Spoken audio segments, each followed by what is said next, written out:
नमस्कार, मैं सुबोध कुमार। आप देख रहे हैं खबर नेशनल टाइम्स और इस समय मैं उपस्थित हूँ सिद्धार्थ इंटर कॉलेज गाज़ियाबाद में।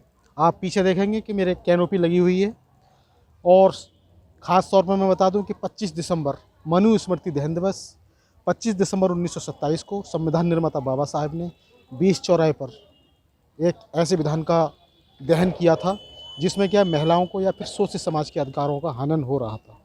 तो मेरे साथ महिलाएं उपस्थित हैं और मैं एक-एक करके बात करूँगा। जी, क्या नाम है आपका?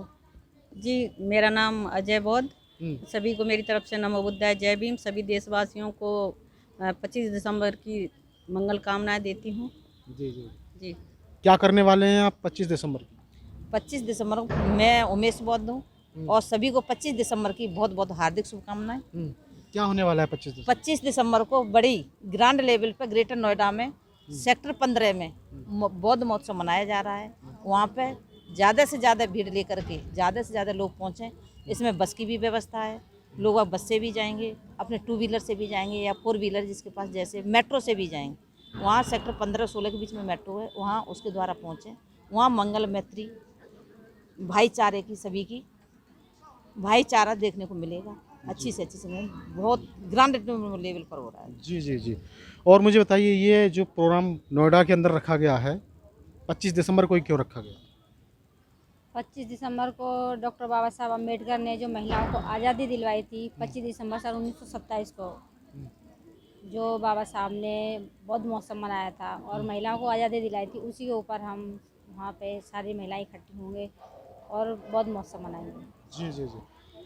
और वहीं जैसे कि ममता जी उपस्थित हैं इन्हीं महिलाओं में। जी, मुझे ये बताइए कि जैसे कि 25 दिसंबर को नोएडा में क्या होने वाला है और ये जो दिन चुना गया है 25 दिसंबर, यही क्यों चुना गया? ऐसा क्या ख़ासियत थी उसमें या फिर क्या कमियाँ थी, खामियाँ थी जो कि बाबा साहब ने उसको जलाया था? क्या क्या था पूरा? सबसे पहले सभी को नमो बुद्धाय जय भीम। और बहुत अच्छा सवाल है आपका, क्योंकि ये दिन सबके दिल में खटकता है। आखिर बड़ा दिन, बड़ा दिन, बड़ा दिन। हुँ, हाँ, बड़ा दिन तो है, लेकिन हम लोगों के लिए बड़ा दिन ये कैसे है? क्योंकि क्रिश्चियन भी बड़ा दिन मनाते हैं, हम हुँ, लोग भी बड़ा दिन मनाते हैं। लेकिन ये बड़ा दिन इसलिए मनाया जाता है कि बाबा साहब द्वारा, लोगों को पता है, अब तो गूगल पे जाके लोग बार देख रहे हैं कि 25 दिसंबर 1927 को क्या हुआ। क्योंकि परम पूज्य बाबा साहब ने इस देश में जो बाबा साहब के एक संविधान से पहले एक जो कानून लागू था, उस कानून के अकॉर्डिंग आप उठा के देख सकते हैं, आप पढ़ के देख सकते हैं, उसमें हमको कोई हक अधिकार नहीं थे। हुँ, यहाँ तक कि शिक्षा ग्रहण करने का अधिकार नहीं था, बोलने का अधिकार नहीं था, पानी पीने का अधिकार नहीं था। मतलब जानवरों से भी बदतर हमारा जीवन व्यतीत हो रहा था। लेकिन बाबा साहब ने, जब मैं आपको बताना चाहती हूँ कि बाबा साहब जब जर्मन गए और 1923 में जब वो जर्मन से संस्कृत पढ़कर वापस आए और संस्कृत पढ़कर उन्होंने देखा, क्योंकि हमारे देश में संस्कृत पढ़ने के लिए मना था, क्योंकि हम लोगों को संस्कृत भी ग्रहण करने की आज़ादी नहीं थी। हुँ, लेकिन बाबा साहब जब जर्मन से वापस आए तो उन्होंने देखा, सारे हिंदू धर्म का जब अध्ययन किया, और अध्ययन करने के बाद उनको पता चला कि सारा जो हमारा गुलामी का जो हमारी गुलामी है, वो सिर्फ़ और सिर्फ ये मनु के संविधान में है। और हिंदू धर्म का अध्ययन करके बाबा साहब ने उस ऐसे काले कानून में आग लगाई, जिसको शायद हम लोग पढ़ के भी शायद इसको ख़त्म नहीं करते। लेकिन बाबा साहब इतने विद्वान होने के बावजूद, क्यों बाबा साहब डॉक्टर भीमराव अम्बेडकर ने, क्योंकि बाबा साहब तो बुक्सों से बहुत प्यार करते थे। हुँ, क्योंकि बाबा साहब का मैं बात करूं तो मुंबई में बाबा साहब का एक राजगृह है, राजगृह में 51,000 बुक है, जो उनकी पर्सनल लाइब्रेरी थी। और उस लाइब्रेरी से बाबा साहब इतना प्यार करते थे, वो मैं किताबों को जलाने की तो मैं कभी बात सोच भी नहीं सकती बाबा साहब के बारे में।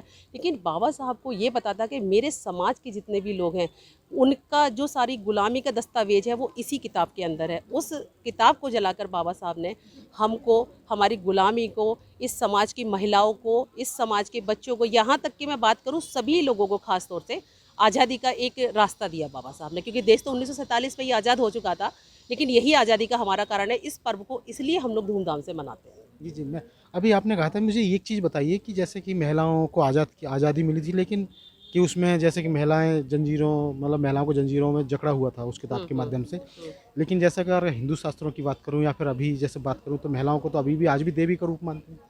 देखिए, ये तो अपनी अपनी आस्था वाली बात आ गई, हम हुँ, किसे क्या मानते हैं।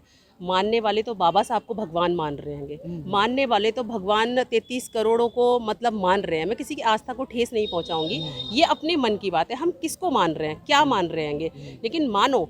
लेकिन मैं एक बात कहना चाहती हूँ, पूजा उसी की करो जिसमें आपको पूरी जानकारी हो। जी, जी। क्योंकि बाबा साहब के बारे में अगर मैं बात करूं तो बाबा साहब को मैं इसलिए मानती हूं कि बाबा साहब को 23 डिग्रियां मिली हुई हैं। बाबा साहब मतलब विद्वान व्यक्ति में श्रेणी में आते होंगे, तो इसलिए मैं उनको मानती हूँ।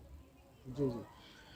तो पूजा उसी की करो जिसकी आपको जानकारी हो, और जैसा कि आपने बताया बाबा साहब के पास 23 डिग्रियाँ थीं और वो तमाम उन जो एक नॉलेज ऑफ सिंबल थे। तो मेरी बात हो रही थी महिलाओं से। मैं सुबोध कुमार, खबर नेशनल टाइम्स गाजियाबाद, जुगनू गौतम जी के साथ।